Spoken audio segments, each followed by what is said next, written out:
Yo, what's going on? You know what?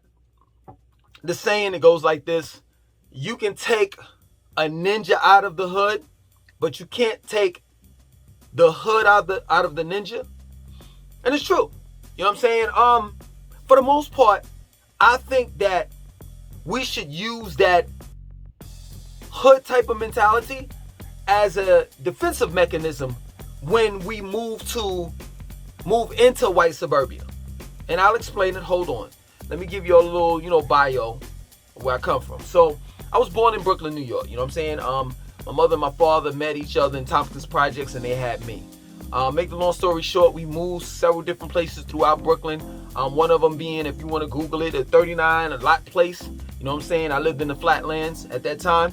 And, my mom, she actually worked in Manhattan. So every day she would get up and she would catch the bus to the train and etc. And I would have to go to school.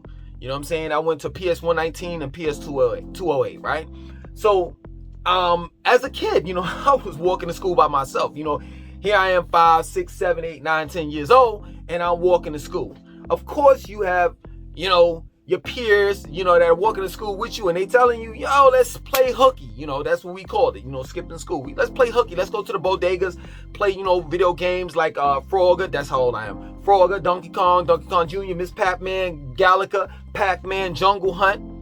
You understand? So as a kid growing up in New York, we had to actually act older, than what we were. You know what I'm saying? So say, for example, if you was 5, you had to be 10. If you was 15, you had to be 25. You know what I'm saying? It just jumped.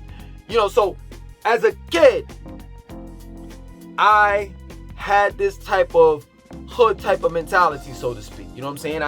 I lived in the hood. I had hood friends. When I moved down south, it got even worse. My grandmother, I'm just being real with y'all. My grandmother kicked us out. You know what I'm saying? She's the one who told us we can come down here, to live with her in this big middle class, neighborhood, big house located in the middle class black neighborhood. And then later on, like a year later on, she got remarried and kicked all of us out. You know what I'm saying? It was, my mother, my sister, and I. You know what I'm saying? So we moved over to, of course, West Durham. You know what I'm saying? And in West Durham, I've seen so much happen. Girls getting ate out on the school bus. I remember this dude. I'm not gonna name. I'll call him M. I'm not gonna call his full name out. I remember M. You know what I'm saying? Got jumped. This is in middle school. Got jumped and they beat him so bad. You know what I'm saying? Blood everywhere. They hit him with chains and locks, and I mean, it was just crazy. You know what I'm saying? I've experienced so much stuff while living in the hood till it's ridiculous. And let my mother tell the story. She'll be like, well, she bougie now, she Christian, you know what I'm saying? So let her tell the story. Langston, it wasn't that bad, and this and that, so forth. Okay, cool. So when we stayed on Preston, off of Preston Court, right? There was a junkyard that was like several feet away from us on the same street. And I used to get up in the morning to make my sandwiches, and mice ate through the loaf of bread. I remember nights where I was shook, you know what I'm saying? Because I had this little Spider-Man tin trash can, right? I remember nights where mice used to run across my chest, and they used to jump in the trash can and go, and then you would hear the mice go bang, bang, bang, bang, bang, trying to get out. That's traumatizing to a child, straight up. But of course, when my mom's got down south, not to try to throw her under the bus, it's just the truth. She changed. She caught Jesus. And I saw my mother foaming at the mouth, oh Lord, passing out and all that stuff. And I remember distinctively, that ain't the same mom I knew in Brooklyn.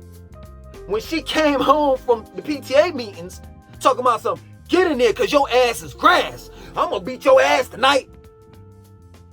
You understand? I've been around. Yeah, come on, man. My so-called stepfather, or rather, should I say, my sister's father, is from Brownsville. I used to hang out in the projects with him all the time. So I am literally a hood person.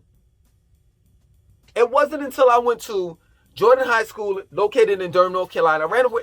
make long story short, I ran away from home. I started living with my grandmother, and I actually went to Jordan High School. And it was like, at that time, I don't know how Jordan is now, but at that time, you know, it was like a fairly white school.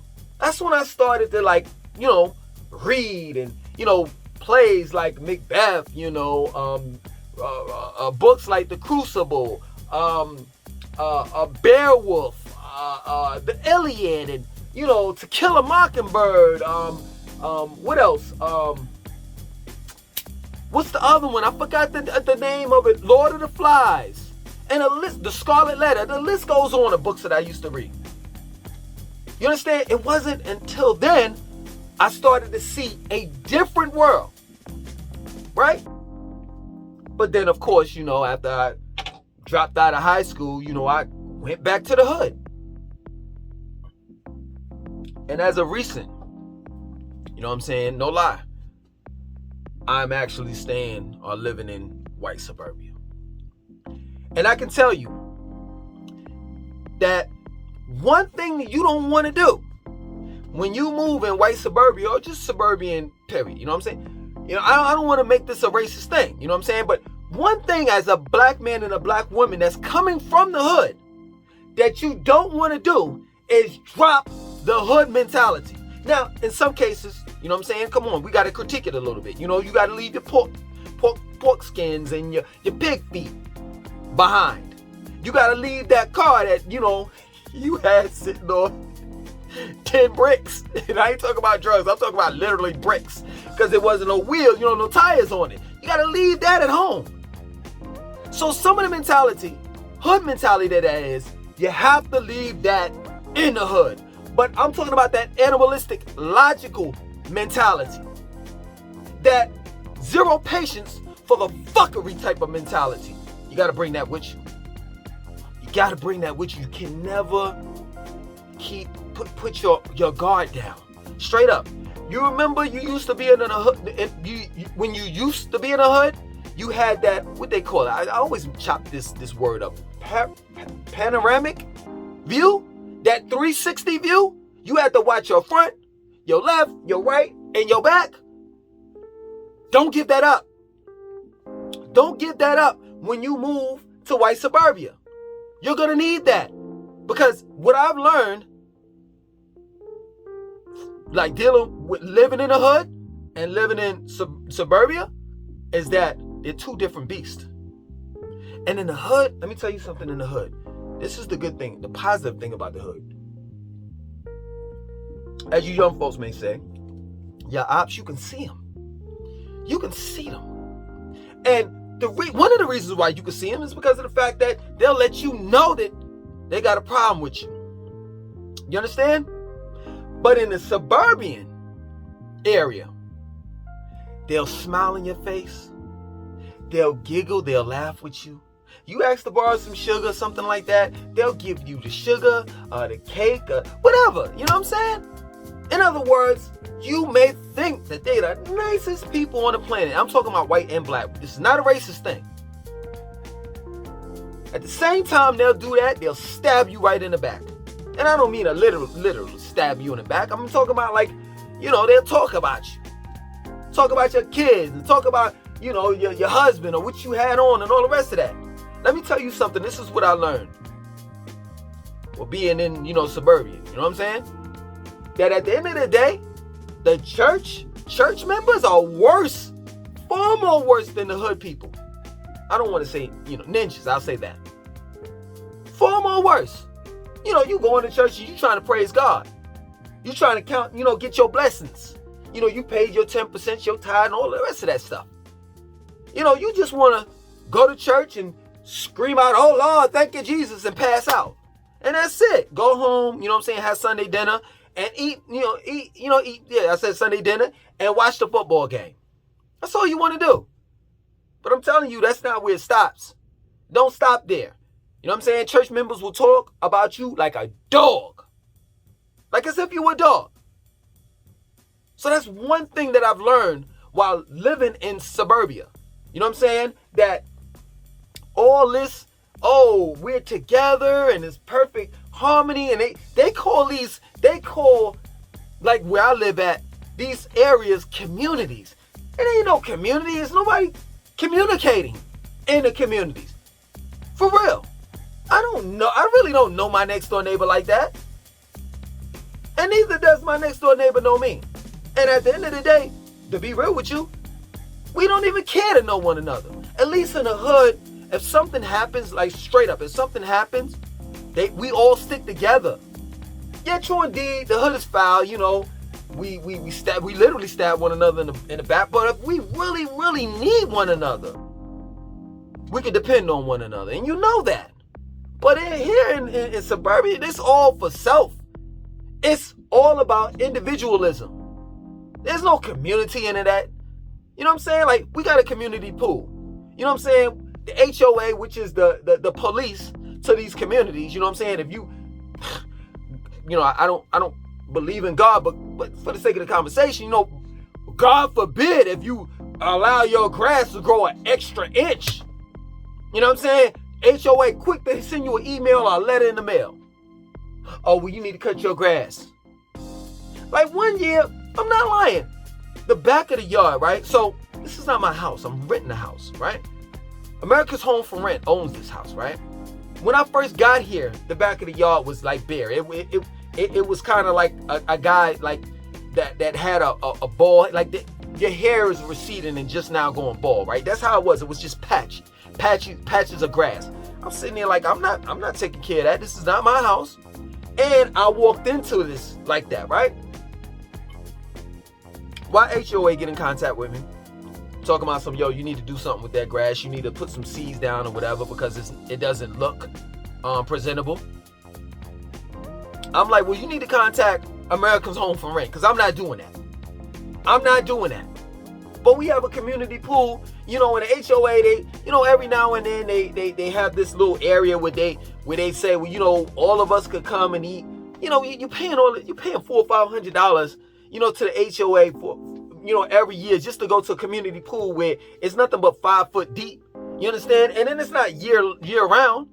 You know, and then they serve these cheap ass cookies and bug juice. You know what I'm saying? When they have these little community gatherings and shit that nobody even goes to. This is one thing that you learn, man, when you move into white suburbia. For real. That nobody sticks together. Nobody cares. The communities are dry as shit. There's no culture. You know what I'm saying? If you, God forbid, once again, if you cook out on 4th of July and you used to like people coming over and you playing your music and all the rest of, oh my God, please.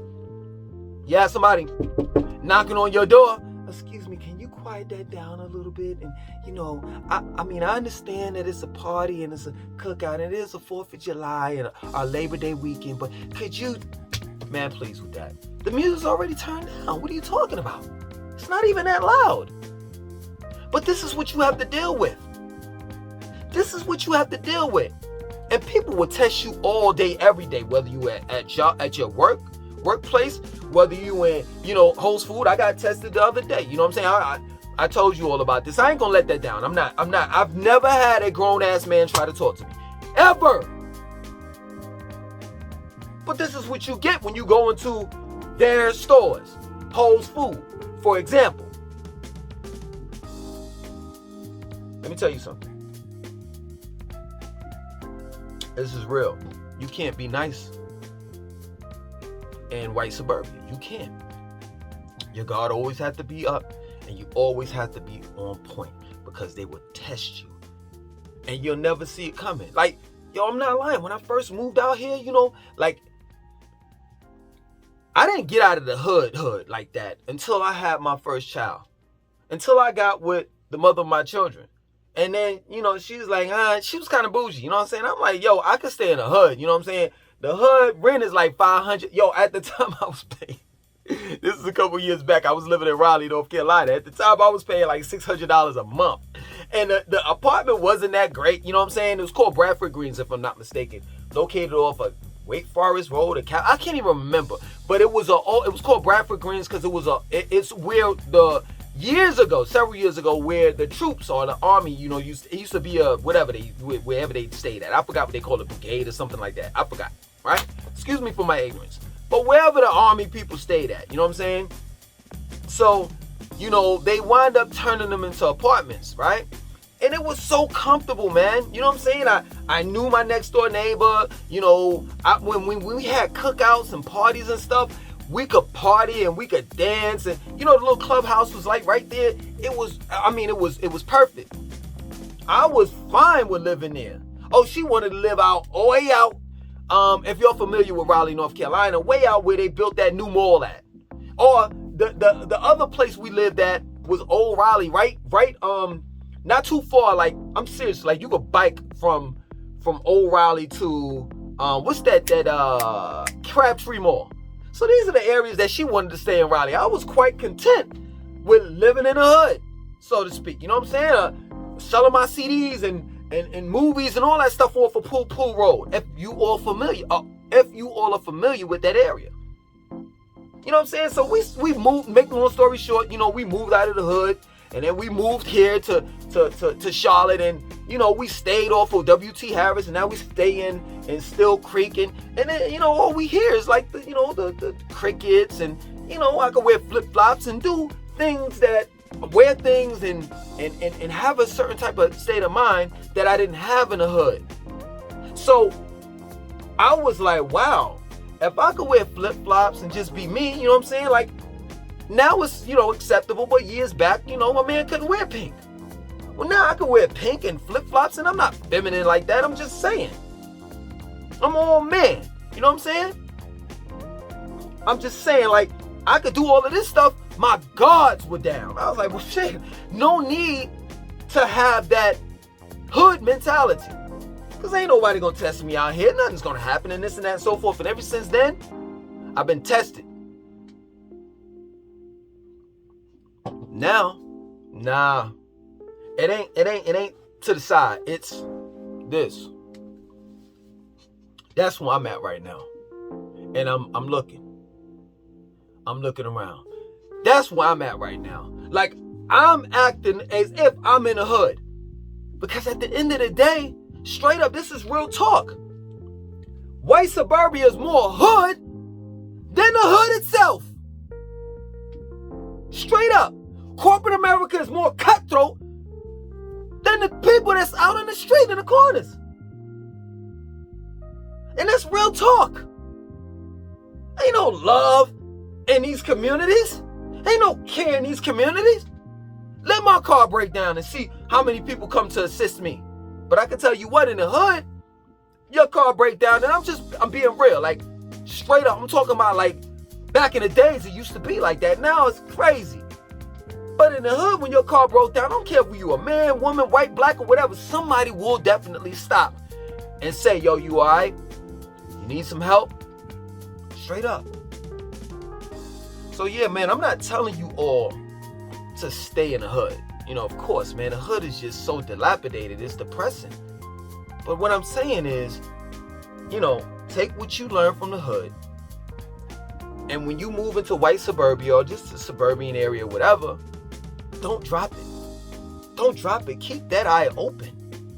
You know what I'm saying? Maintain your culture. Maintain the integrity of who and what you are. And never bow down to anyone. Straight up. Because that's what they want you to do. In the in the middle class, suburban areas. They want you to assimilate. They want you to be robots. They don't want you to question. They don't want you to say, yo, things ain't right here. This shit ain't perfect like y'all said it was. You know what I'm saying? They always talk about the American dream. Or you live out in the suburbs and you got the house with the picket fence and the cat and the dog and the 2 cars and the garage and, 2-story house and this and that, so forth. And your neighbors come knocking on your door. How you doing? My name is Mr. We're the Wilsons. And here's your apple pie. That's not how it works. Straight up. That's not how it works. Most of the time, they don't even want you in their neighborhood, in their communities. That's the reason why black people have to, wake up, come together as a collective and purchase land. Yeah, true indeed. I forgot what your name is. I thought, you drive trucks. I forgot your name. And I apologize for that. Yeah, true indeed. Like he said, true indeed. Once you purchase land and everything, you still got to pay taxes. This is the American way. But guess what? We can at least, while we're paying taxes and doing what we have to do to maintain the land, you understand? We can police our own. We can become our own HOA. And with that, we can allow people to come into the community or not. Like I told you, the HOA is like the police. Straight up. See, you people in the hood, y'all are like, man, I got to get out of the hood, man, because all these cops swarming around. Well, guess what? You move out to, suburban area, land or whatever you want to call it, you got to deal with another type of police, and that's the HOA. And they can have you kicked out of the community. You may own the house, but you don't own the street or the community as a whole. You may own the house, but that's it. You may own a little piece of land in the front. You got the front in the backyard. That's another thing, too, that they don't tell you. That living in these communities is really no different from living in the hood. You're still living on top of each other, especially these communities that I've lived in and I still continue to live in. They're cookie cut communities. They're Build-A-Bear communities. That's all they are. If a tornado came through here, it would wipe this whole community out. And that's real talk. But I just had to give it to you all, man. You know what I'm saying? Whether the truth hurts or not, it is still the truth. That, to be honest with you, the hood and white suburbia ain't no different. If anything, white suburbia is worse. It's a different beast. I just want to give you all a heads up. Other than that, man, y'all take it easy. Peace.